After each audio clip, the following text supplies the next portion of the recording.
Hello and welcome to Spotlight on Jackson County. I'm your host, Doug Mansfield. We're going to talk today with somebody I've known all my life, and it's the Sheriff of Jackson County, Mr. Mike Byrd. It's going to be kind of hard for me not to call him Mike sometimes, so I hope he forgives me. Absolutely. And we have Mr. Curtis Spiers, who is a lieutenant in the Sheriff's Department, and he's the commander of the Narcotics Task Force. Welcome to the show, Mike Byrd. Thank Sheriff you. Byrd. Appreciate it. Appreciate it very much. Lieutenant Spiers. Good to have you Thank here. you. Sheriff Byrd, what's going on in the Sheriff's office these days? Can you kind of give us an update about what's happening? Well, you know, when I took office in 2000, we ran into a lot of things that we weren't really prepared for. One of the biggest things was methamphetamine. We had officers that were stopping cars and finding things in their cars, saying, "I've got something here, but I don't know what it is." It'd be pseudoephedrine, liquid fire, anhydrous ammonia, tubing, ether, things like that. And these things, you know, the officers would get calls in the night. We smell a pungent odor in our neighborhood. Smells like ammonia, smells like leaves burning. Didn't know what it was. We were walking actually into open meth labs and not realizing what we had. Well, through the Justice Department, we received a meth grant, which helped us start combating this problem. But really what led us to it was two narcotics officers, both of them with the Sheriff's Office, stopped a guy by the name of Bull Fisher on Polk Avenue near your old home. Right where I live. In Pascagoula, and it led us to one of the biggest methamphetamine distributorships in South Mississippi. It led us to a guy by the name of Tommy Dubose, and he was involved with 5 different states and 41 other people. It took 37 law enforcement agencies to bring all these people to justice. It brought down former law enforcement officers from George County that were tied into it. They went to prison. It brought in a couple of them's son who was tied into it. So it led us to various places all over the United States, but it started right here in Jackson County in Pascagoula, Mississippi. Now we have grants that are given to us through the Justice Department that helps us combat the problem of methamphetamine. We also have officers such as Curtis and Valerie DiMaggio and Virgil Moore that go into the schools and teach our kids about the Meth Equals Death campaign. And it's something that has been very productive. If you see the recent undercover narcotics interdiction program that we had, that we just finished with Curtis and his group, it netted 116 people with 207 felony drug cases. But it wasn't just meth, it was cocaine, it was marijuana, it was pills, it was all types of drugs. But you know, the big killer is the methamphetamine. It is so addictive that one time, that's it. And Curtis, if you'd like to elaborate on that, what I just said, I want you to, so the folks out in TV land will understand what I'm saying. We still make a lot of felony drug arrests other than methamphetamine. That's, you know, cocaine, crack cocaine, marijuana, pill addiction such as that. Here's the difference, and here's the problem with methamphetamine. Where they've done studies for rehabilitation on other drugs such as cocaine, they've had a fairly successful rehabilitation rate when you look at the percentages. But the numbers for meth addiction, they're talking a 96 to a 97% failure rate in rehabilitation. That's to say if 100 people try it just once, is what the sheriff mentioned, 3 of them can get off of it. The rest of them are hooked for the rest of their life. That's a very, very disheartening figure. Absolutely. And here's what they see with meth addictions versus, let's say, cocaine addiction.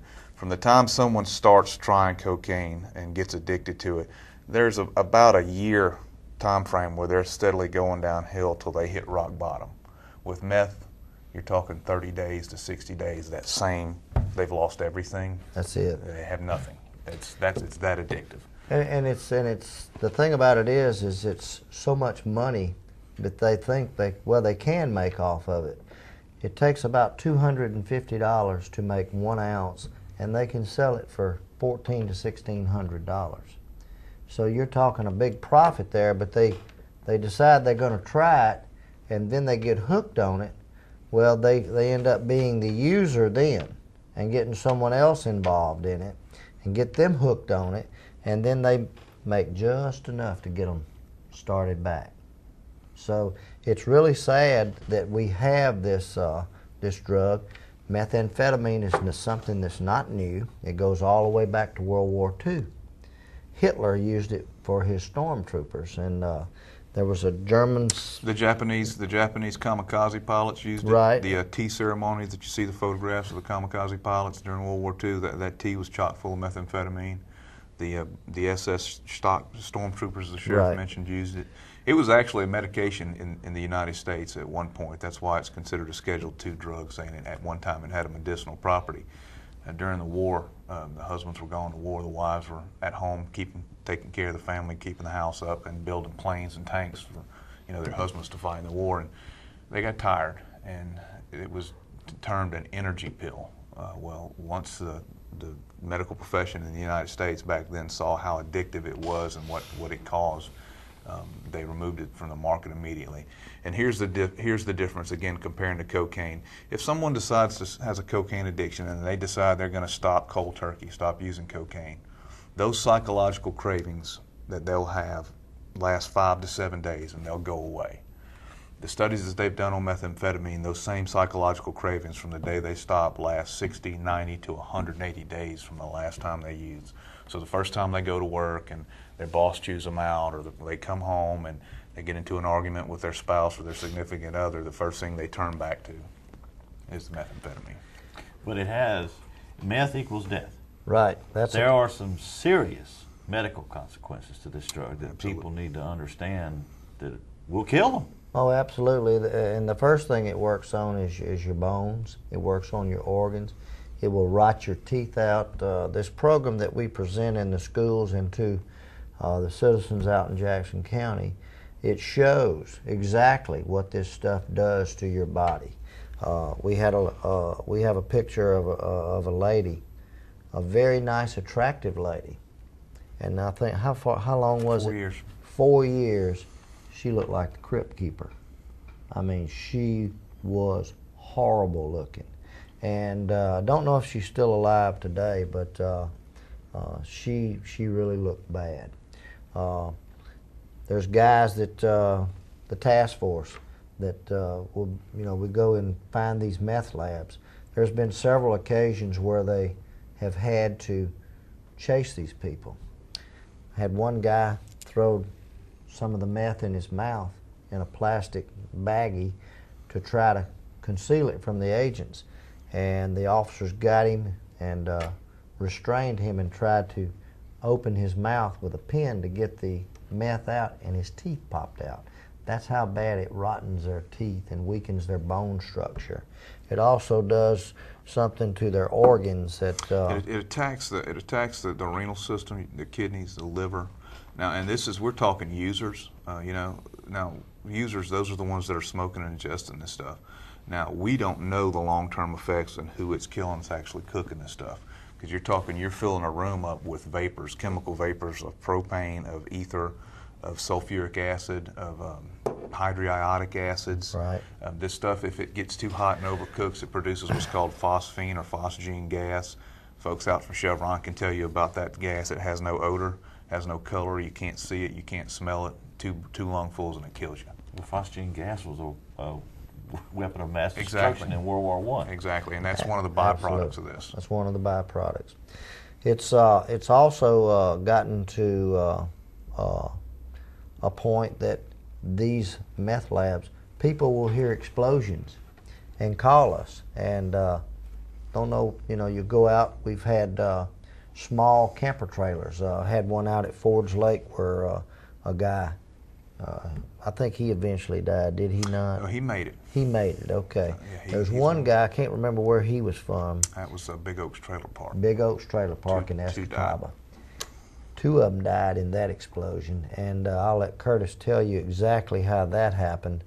But his parents said if this will help one person, they gave us permission to use his autopsy pictures to show teenagers, young people, adults, to open their eyes as to what this stuff can do to you. And Curtis, you tell about I think it was a girlfriend or something came in. He was cooking the meth. He was making the meth. This is one of the presentations, as the sheriff mentioned, the Faces of Meth, that we geared towards high school students because it's a hard-hitting program that lets them know what the realities of drug use and meth abuse does. And just to set the scene of what happened in this situation, it was around 3 o'clock in the morning, and Lieutenant Chuck Coleman with the Moss Point Police Department was going up Main Street here. Come upon a guy running south on Main Street, no clothes on, with his skin literally dripping off of him, melted off of him. He threw him in his patrol car, took him down to the hospital. About the same time he was getting to the hospital, the Sheriff's Department received a call of an explosion up in the Big Oaks Trailer Park, which is up in Escatawba on Highway 613 north of the interstate. Patrol car deputy went out, could smell something had burned, and followed his nose around the trailer park and eventually found a trailer, mobile home, that the door was open. He could see inside melted plastic and singed, carpet.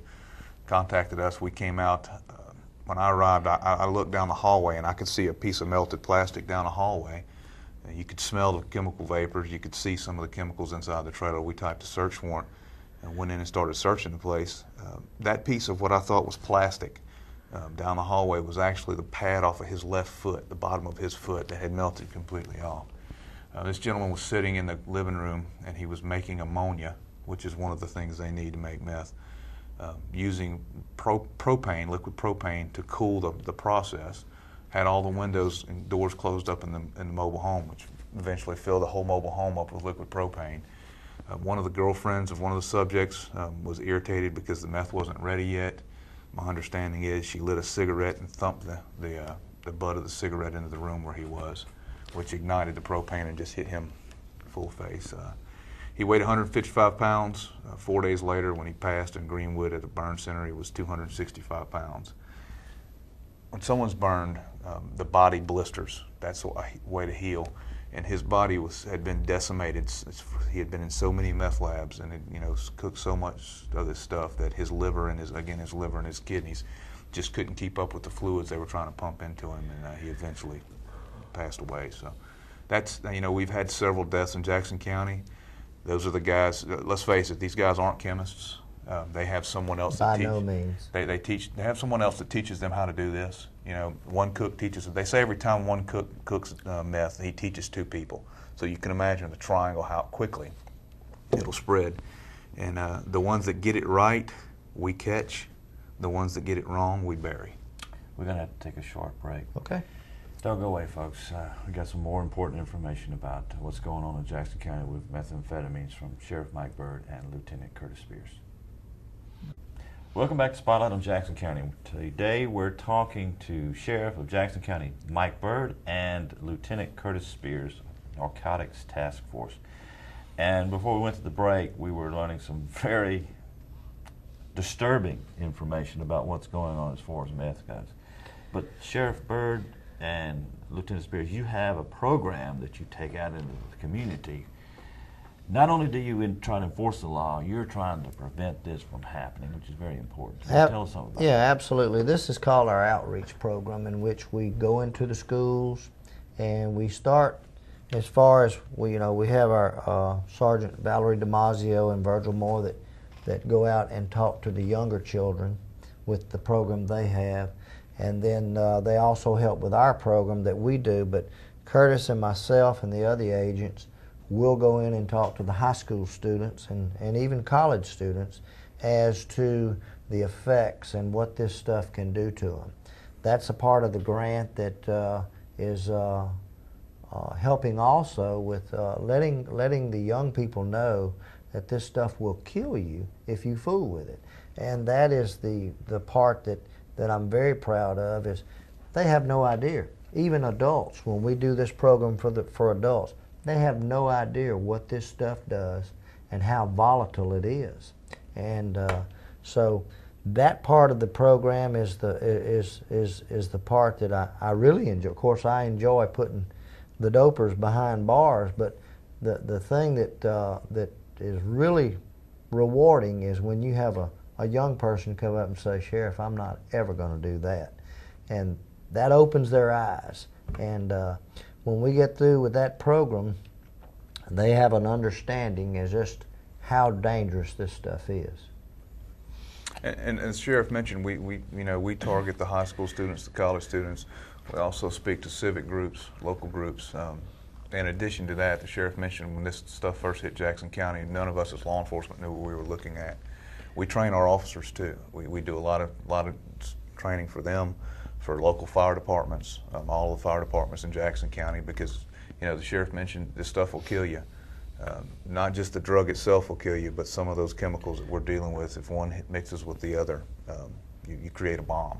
You don't create a meth lab, you create a bomb. And the fire department, when they get called out on this thing, they've got to know what they're dealing with to extinguish this fire, and how volatile that these meth labs are. When we find an active meth lab, we're going to call the fire department anyhow, just as a precaution, to come out there when we're dealing with these labs. Another part of the grant is the overtime. You're going to tie up anywhere from 4 to 8 officers, no less than 6 to 10 hours. So that's a part of the grant that helps us with paying for the cleanup of these labs. Now, when these officers go off to school and get certified in the cleaning up of these meth labs and how to address them, that takes money also. That's also paid for in the grant that we get. Last year we had it was a $400,000 grant, and it took every dime of it. It also bought us equipment, Scott Air Packs, the suits that they have to put on when they go in. Before we didn't know about them. When we were walking into them, we don't know the damage that it may have done to our bodies going into these active meth labs. So that's a part of the program that has helped us tremendously. We know what we're dealing with, and we know how to combat it now. So that's what's really helped us with the grant. These homes that are meth labs, I'm sure they're pretty contaminated. I mean, are they inhabitable after this is? Do we have Well, to destroy them? that's been a big problem, and that's a really hot topic. Our job as law enforcement is we go in, we take the bad guys, we send them to jail, we remove the meth lab from the homes. That's legally as far as we can go. From that point, the homeowner, it's up to their responsibility in a house. You can go to any structure and put a meth lab in the smallest room in the corner of that structure, and it's going to contaminate the whole place. The vapors that I mentioned earlier, it gets into the ventilation system, goes through the ventilation system, contaminates the whole house. The state of Mississippi a couple of years ago did pass some laws as far as realtors reselling houses that they have to disclose if there's been a meth lab in a residence. But if you take a less than scrupulous landlord that has an apartment or a house that he's renting, if we take a meth lab out, he could go as far as vacuuming the floors and putting a fresh coat of paint on the walls and re-renting that place to someone else. And that's happened here in Jackson County. We've got families that have had young children that have moved into a rental house, and suddenly their child gets sick. Very sick. They think that the child has the flu or there's something wrong, and they take them to the hospital. The hospital calls the sheriff's department because the child's tested positive for methamphetamine. And another thing, we found them in motel rooms. That's another thing. We put so much heat on them out in the rural areas. They've come to the cities. They've also went to motels. So we found them in motel rooms. Until they go in and completely, and the way that it contaminates them is through the air conditioner system. That's how it contaminates the whole house, is through the ventilation system. But it takes and the city of Pascagoula, my hat's off to them. If we find a meth lab in the city of Pascagoula, or the police department does, that building or whatever is condemned. So that's something good that they've done. So we're hoping that other cities and counties will follow suit. You mentioned something, Sheriff Byrd, about you got the heat on them now. Have you been? How successful have you been in not eliminating, but reducing this meth? Well, you know, problem we feel like that we're doing real well because they've gone to other areas. They kind of make a circle, is it not, Curtis? Yes, sir. We've chased them to George County, over to Mobile County, and they've come back. I mean, as the heat, they just make a circle. But we have greatly reduced the amount of meth labs that I think that compared to what we had 2004 to now, we're definitely lower. We're definitely lower than what we were. 2004 was the pinnacle, really. But you were telling me during the break that there's a new method that's hard to detect. It's hard to detect, and we have to depend on the citizens, as Curtis will tell you.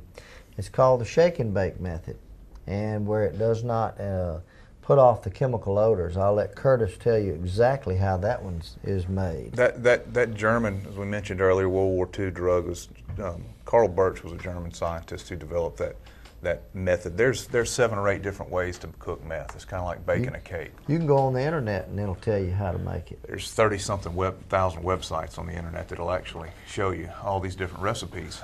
The old method that we were seeing back in 2004 was the Birch method, which what we commonly refer to as Nazi dope. The new shake and bake method the sheriff mentioned. Here's the difference in the two. In the old Nazi cook, they had containers that they would pour all these chemicals in their house, and all those fumes would go out and people would smell it in the neighborhood. This new method, they take one container that's got a lid on it, they pour everything into that container and then cap the lid off on it so the vapors aren't escaping, so people in the neighborhoods aren't smelling those smells. And that's where the public has been exemplary in giving us tips and information, anonymous tips.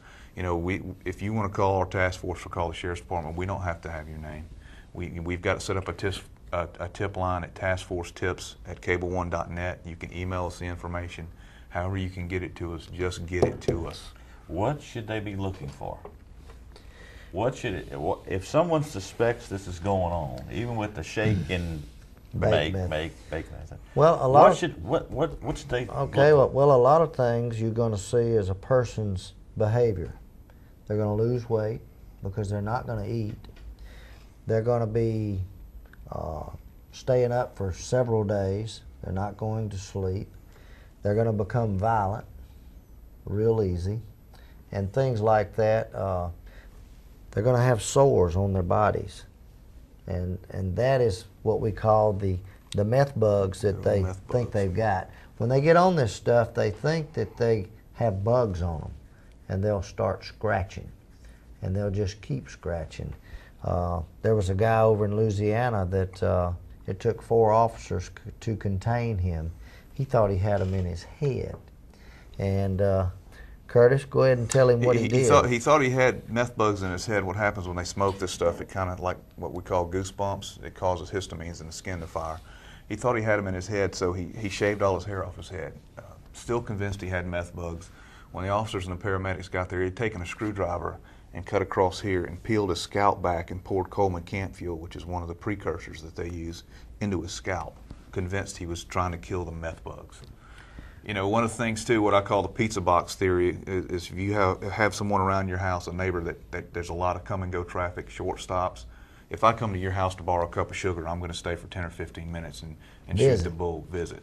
The only guy that comes to my house for 30 seconds or less and leaves better have a pizza in his hand. You better be. Okay. If you're delivering something or you're picking something up, you stay for a short period of time. And if he doesn't have a box of pizza in his hand, he's there to pick something up or to drop something off. So if they see that kind of traffic. Absolutely. Absolutely. Plus we have the precursor law, which if you get caught with 2 or more of these ingredients that it takes to make this, you can be charged with possession of precursors with the intent to manufacture methamphetamine. A lot of these folks, you know, when's the last time you bought Sudafed? I can't remember.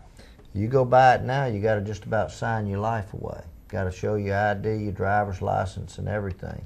And you can only get, what, 2 boxes?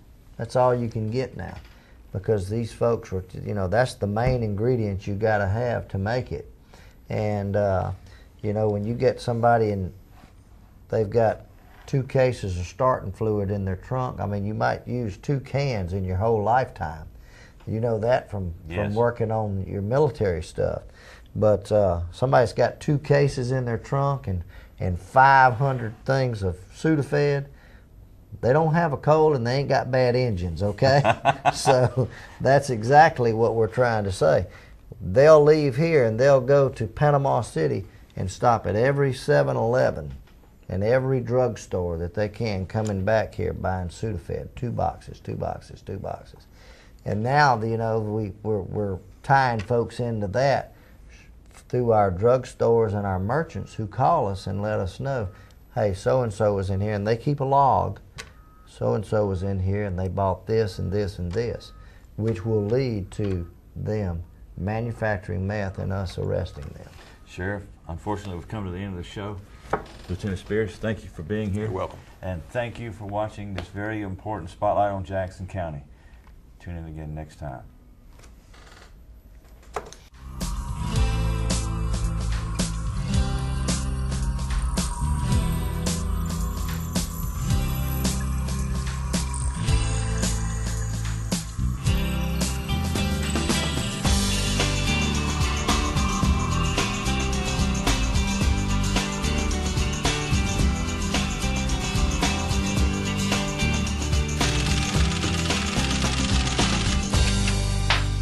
That's a wrap.